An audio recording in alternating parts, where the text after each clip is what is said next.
सामान्य विज्ञान टॉप 10 प्रश्न उत्तर देखेंगे हम लोग। क्लास नंबर 3 है। सवाल नंबर 1, ब्रह्मांड का मौलिक कण है।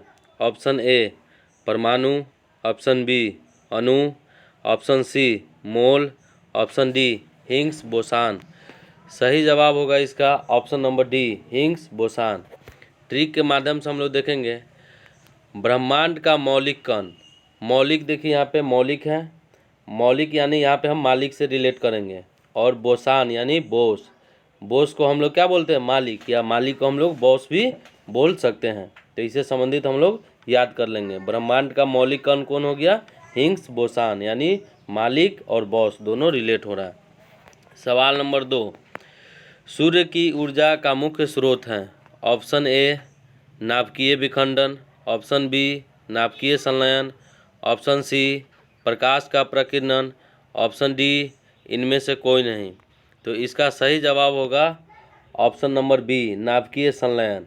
ट्रिक के माध्यम से कैसे देखेंगे, सूर्य का ऊर्जा यानी सूर्य के जो प्रकाश में जो आती है, प्रकाश आती है उसमें ऊर्जा रहता है उसमें। तो सूर्य का ऊर्जा क्या इसमें होगा आंसर, नाभिकीय संलयन। संलयन में देखिए सन लाया मतलब संलयन मतलब सन लाया, तो इसमें संलयन में हम लोग रिलेट कर सकते हैं संलयन मतलब सन लाया। तो सूर्य की ऊर्जा का मुख्य स्रोत क्या है, नाभिकीय संलयन। नाभिकीय तो ऑप्शन ए ऑप्शन बी दोनों में है, लेकिन इसमें विखंडन है ऑप्शन ए में, ऑप्शन बी में क्या है संलयन। तो हम लोग क्या लिखेंगे नाभिकीय संलयन, यानी इसका सही जवाब हो गया नाभिकीय संलयन। ऑप्शन नंबर बी सही जवाब हो गया। सूर्य की ऊर्जा का मुख्य स्रोत है नाभिकीय संलयन। सवाल नंबर 3, भारत के रॉकेट मैन के नाम से जाने जाते हैं। Option A K Sivan, option B APJ Abdul Kalam, option C Narendra Modi, option D Vikram Sarabhai. इसका सही जवाब होगा option number A K Siwan, rocket man के नाम से जाने जाते हैं। अब ट्रिक के माध्यम से कैसे देखेंगे रॉकेट मैन। अब देखिए यहाँ पे के सिवान क्या है, के सिवान। अब देखिए सिवान में देखिए सी पहले क्या है, सी मतलब क्या होता है देखना, सी मतलब क्या होता है देखना। तो कोई चीज़ देखते हैं, रॉकेट जो है उसको हम लोग पहले देखते हैं वान की तरह। रॉकेट क्या है वान की, जैसे रामायण महाभारत बहुत सारे जो ग्रंथ हैं उसमें हम लोग देखते हैं वान के तरह रॉकेट चलता है। तो हम लोग क्या देखते हैं सी वान, सी मतलब देखो, वान मतलब वान देखो। तो हम लोग सिवान से क्या रिलेट करेंगे रॉकेट को। तो रॉकेट मैन ऑफ इंडिया किसे जाना जाता है, के सिवान को। अब नेक्स्ट सवाल देखेंगे। सवाल नंबर 4, ब्लड बैंक कहलाता है। ऑप्शन ए प्लीहा, option B liver, option C kidney, option D बड़ी आंत। तो इसका सही जवाब होगा ऑप्शन नंबर ए प्लीहा। और ट्रिक के माध्यम से कैसे देखेंगे, ब्लड बैंक यानी ब्लड जब भी अगर किसी से हमें लेना है तो उसे हमें प्लीज़ कह के लेना होगा, क्योंकि अगर ज़रूरत पड़ता है तो हमें प्लीज़ करके लेना पड़ेगा। उसे घमंड के साथ या ज़बरदस्ती के साथ किसी भी आदमी से हम ब्लड नहीं ले सकते हैं। तो उसे क्या होता कहना पड़ेगा प्लीज़। तो प्लीज़ कहेंगे तो हमें उधर से हाँ येस में जवाब में क्या मिलेगा, येस मतलब मिल सकता है, संभावना ज़्यादा चांस बन सकता है ब्लड मिलने का। तो ब्लड बैंक कहलाता है प्लीहा। प्लीज़ से क्या हो गया प्ली, हाँ मतलब येस, हाँ मतलब येस। तो क्या हो गया ब्लड बैंक कहलाता है ऑप्शन नंबर ए प्लीहा सही जवाब हो जाएगा। सवाल नंबर 5, मनुष्य का हृदय सामान्य स्थिति में प्रति मिनट कितनी बार धड़कता है। ऑप्शन ए होगा 60, option B 72, option C 80, option D 90। तो इसका सही जवाब होगा ऑप्शन नंबर बी 72 बार। अब ट्रिक के माध्यम से कैसे देखेंगे हम लोग, देखिए मनुष्य का हृदय प्रति मिनट 72 जो होता है हम लोग को बोलते हैं 72 में क्या होता है बह, पहले क्या आता है बह और तर। ये ट्रिक के माध्यम से आप लोग को याद कराने के लिए हम ऐसा सुविधा कर रहे हैं ताकि आप लोग को किसी भी माध्यम से याद हो जाए। क्योंकि आप जब भी ऑप्शन का सही जवाब दीजिएगा कोई भी सवाल का, तो आपसे ये नहीं पूछा जाएगा आप कैसे याद किए हैं, सिर्फ सही या गलत उसमें एग्जामिनर चेक करके बताता है कि ये ऑप्शन सही है या गलत है। तो 72 बह और तर। जो हमारे शरीर में जो दिल होता है वहाँ पे ब्लड है हमेशा बहता रहता है, सर्कुलेट होता रहता है। अशुद्ध ब्लड आता है, फिर शुद्ध होता है, फिर शरीर में चला जाता है, ठीक है, फिर धमनी के अंदर उसे पूरा शरीर के माध्यम से चारों तरफ फैलता है। तो 72 में क्या लिखा हुआ है? बह त मतलब तर, मतलब हमारे शरीर के अंदर में शरीर हमेशा बहता रहता है। तर में, तर मतलब अंदर में। तो मनुष्य का हृदय का सामान्य स्थिति प्रति मिनट कितनी बार धड़कता है? 72 बार धड़कता है। इससे हम लोग याद कर लेंगे। सवाल नंबर 6, आधुनिक आवर्त सारणी में समूह 1 में कितने तत्व को रखा गया है? Option A 3, option B 5, option C 7, option D 10। तो इसका सही जवाब होगा ऑप्शन नंबर सी, 7 तत्व को रखा गया। अब देखिए समूह 1 में कितने तत्व, मतलब साथ में रखा गया। समूह 1 में कितने तत्व को रखा गया, यानी साथ में कितने तत्व, 7 और 7 दोनों रिलेट कर रहे हैं यहाँ पे।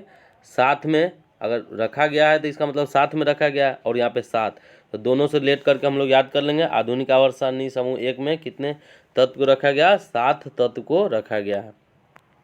सवाल नंबर 7, बल की इकाई होती है? Option A watt, option B kilowatt, option C megawatt, option D newton. तो इसका सही जवाब होगा ऑप्शन नंबर डी न्यूटन। बल की इकाई क्या होती है? न्यूटन।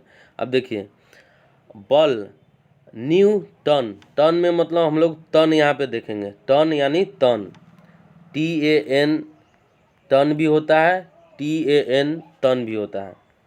तो हम लोग टन यहाँ पे क्या रिलेट करेंगे? न्यूटन। यानी कोई भी चीज़ को हम लोग तानते हैं, तानना यानी खींचना, कोई भी चीज़ को हम लोग खींचते हैं तो उसमें बल की ज़रूरत होती है, हमें ताकत लगता है। चाहे रस्सी हो या रबर हो या कोई भी फ्लेक्सिबल या खींचने वाला चीज़ हो, अगर खींचते हैं तानते हैं उसको हम लोग को, तो हम लोग क्या लगता है? उसमें बल लगता है। तो बल की इकाई क्या हो गया? न्यूटन। इसमें हम लोग को टन याद कर लेना है। सवाल नंबर 8, सोडियम धातु कहाँ संग्रहित किया जाता है? ऑप्शन ए जल में, ऑप्शन बी मिट्टी में, ऑप्शन सी वायु में, ऑप्शन डी केरोसिन में। तो इसका सही जवाब होगा ऑप्शन नंबर डी केरोसिन में। सोडियम, सोडियम में क्या? डीएम, यहाँ पे डीएम याद आ रहा है, डीएम रिलेट हो रहा है ना।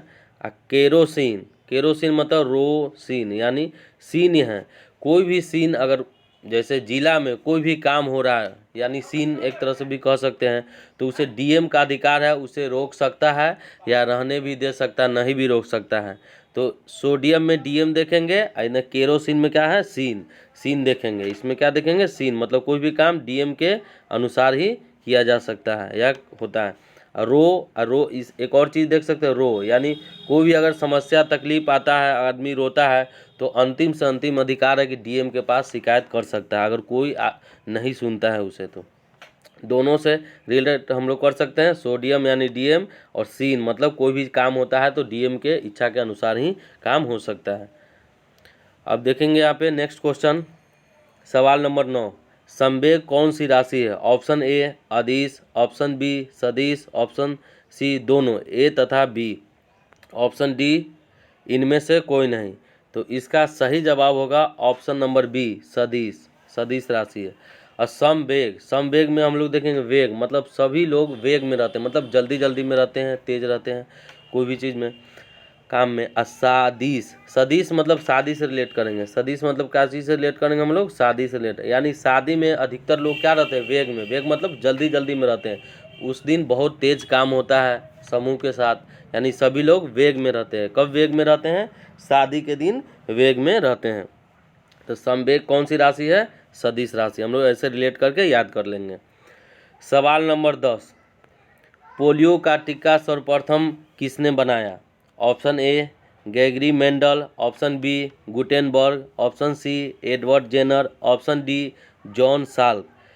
तो इसका सही जवाब होगा option number D John Salk. अब पोलियो का टीका, अब देखिए पोलियो का टीका जो होता है वो बच्चा को लगता है